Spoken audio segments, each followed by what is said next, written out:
book is this great exploration of a fascinating topic, colonizing humanity, and trying to find a place to take the human race elsewhere. Except there's something else out there. That's the voice, yeah. When I read the initial solicits for this, I thought, there's a dude who grew up on classic sci-fi and horror movies.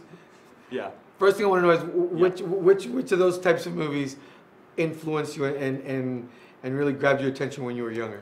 Alien 100%. I saw Alien way too young. I think I had grandparents who were very good about letting me watch horror movies I shouldn't. Just like everything from before my time. And so Alien like really grabbed hold of me at a very young age. I mean, you know, obviously all the horror classics and even like the less pure horror classics like Jaws, you know, which is not a traditional horror movie, but you know, or going full into like The Omen or Rosemary's Baby. I'm grabbed by horror, but like Alien and Event Horizon are sort of like where I'm at with Infinite Dark. Hopefully, there's a vibe of Event Horizon in issue 1 too. That's a great comparison. Now, why was it the perfect timing for you to tackle it, and how helpful was it to be at a company like Top Cow that really is great at hopping around genres and not being confined to a certain type of book?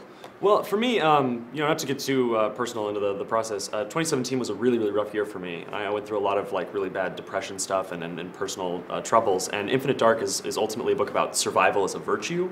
And so I was sort of channeling that into sort of like the bleaker setting and trying to move through past these, not just the thing outside, but also, the guilt and the depression and the roughness inside the station that these people are dealing with.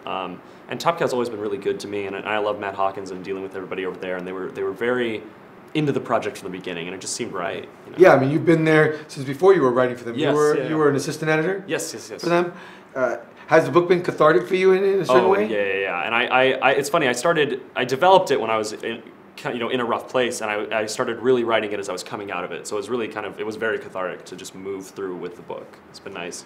Yeah, so many writers and artists as well use their art as a way to kind of work through things and to just kind of express whatever they're feeling and trying to deal with it that way.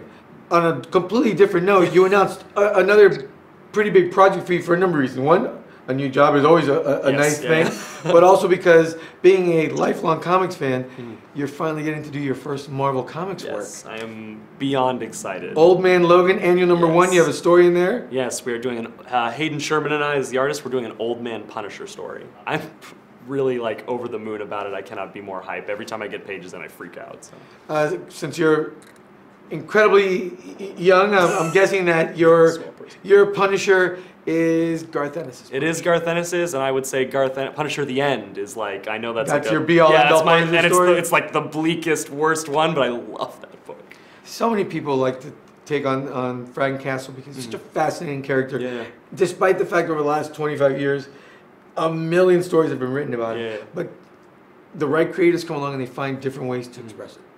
They've explored Frank Castle's life a lot, but what is it that attracts a creator like yourself to come and say, I've got something new that I think I can say with this guy?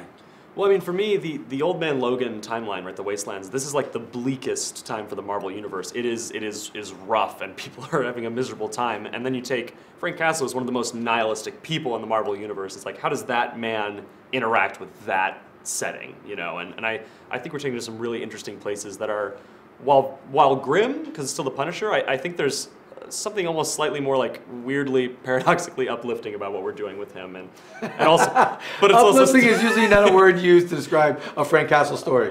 Only in like a brutal, awful, violent way. So.